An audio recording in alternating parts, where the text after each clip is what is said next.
Subscribe करें देववाणी channel को और नोटिफिकेशन बेल दबाएं और ऑल करें, जिससे हमारी आने वाली नई वीडियोस का नोटिफिकेशन आपको जल्दी मिल जाएगा। जय श्री राम भक्तों। दोस्तों, यह कथा बहुत ही उत्तम है, सच्चे परिश्रम को दर्शाती है। कथा को ध्यान से सुने। चलिए कथा की ओर चलते हैं। आज की कथा है किसान की पत्नी और राजा बने बैल और दो बैलों की जोड़ी। आइए कथा श्रवण करें। किसी शहर के छोटे से गांव में मोहन नाम का एक किसान रहता था। उसके पास थोड़ी सी खेती बाड़ी थी। उससे उसे जो कुछ मिल जाता वह उसी से गुजारा कर लेता था। अपनी छोटी सी गृहस्थी की गाड़ी खींच रहा था। वह कभी भी किसी के समक्ष हाथ नहीं फैलाना चाहता था। संयोग की बात यह है, एक दिन मोहन का एक बैल मर गया। बेचारा किसान बड़ी परेशानी में पड़ गया। जुताई का समय था, खेत को जोतना आवश्यक था। समय निकल जाने के पश्चात खेत जोतने से कोई लाभ नहीं होता। एक बैल के मर जाने से उसके पास ही एक ही बैल बचा। वह बड़ी परेशानी में बैठा हुआ था। उसे इस प्रकार बैठा देख उसकी पत्नी ने उससे पूछा, क्या बात है, इस प्रकार मुंह लटकाए बैठे हो? मोहन ने कहा, अरे क्या बताऊं, जुताई का समय है। एक बैल के मर जाने से एक बैल से खेत जोतना असंभव है। इसी चिंता में बैठा हूं। पत्नी ने कुछ सोच समझकर कहा, देखो जी, हमारे पास एक बैल तो है। जुताई में दूसरे बैल के स्थान पर मैं लग जाती हूं। इस प्रकार हमारा काम भी हो जाएगा।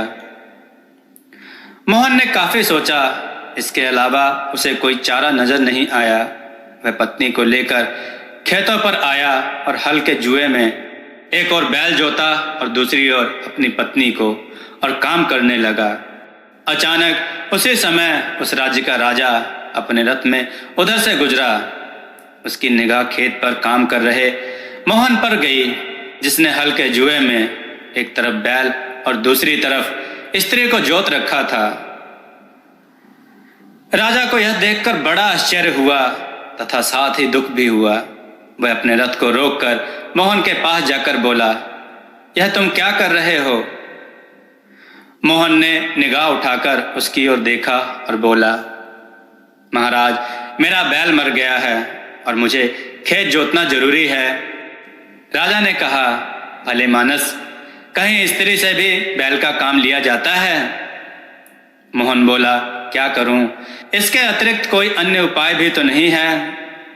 राजा ने कहा, तुम ऐसा करो, मेरा बैल ले आओ। मोहन बोला, किंतु मेरे पास इतना समय नहीं है।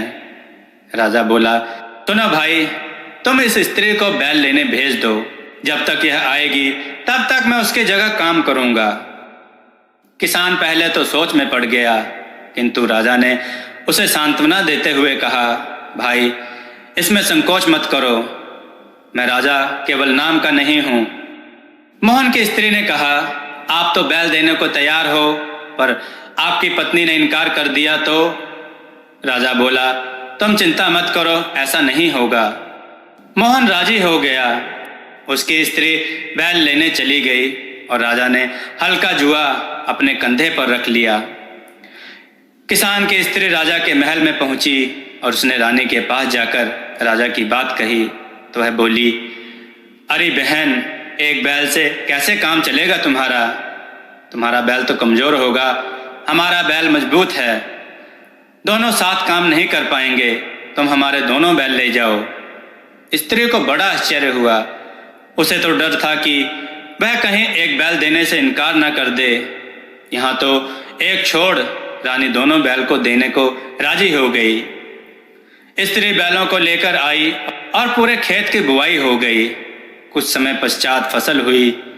मोहन ने देखा तो वह आश्चर्य में पड़ गया।